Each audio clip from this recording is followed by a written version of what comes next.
Yun po, dumating na yung order nating charging board ng Tecno Spark Go 2023. Check natin kung legit. Digit.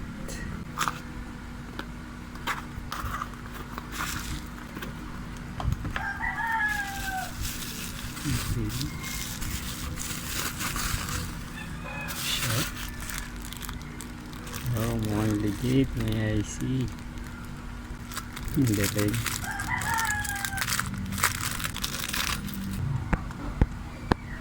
Ayan, may IC. Tapos ito yung diode. IC. Kumparahan sa original. So, yung pagbukas ulit nito, tanggalin nyo yung SIM card. Iangat natin dito. Wala akong kuko ngayon. Wala kayong kuko ito.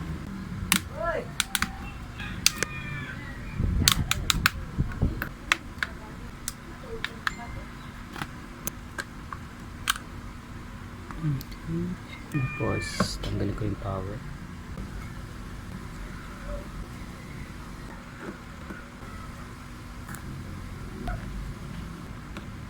Tapos itong fingerprint, tanggalin nyo lang.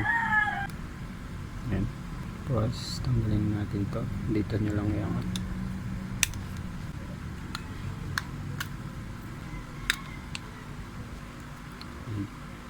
Tapos tanggalin natin yung power para safe. Ayan. Tapos dito naman,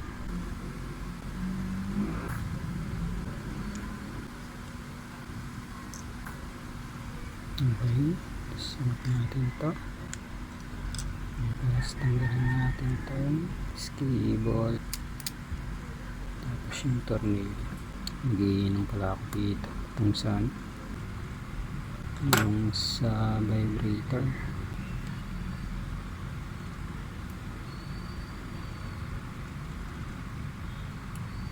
Diba? Hindi match. Ano kaya itong binigay sa akin? Mali yata ito. Maling pyesa yung binigay sa akin. Re-return ko muna to. Kala ko maayos ka na.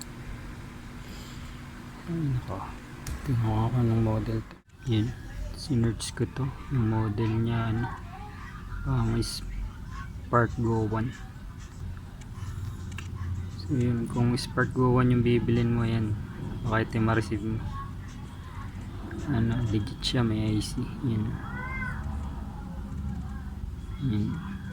Gusto ko talaga yung shop na yun, may mga IC yung ito lang, nagkamali sila ng bigay sa akin.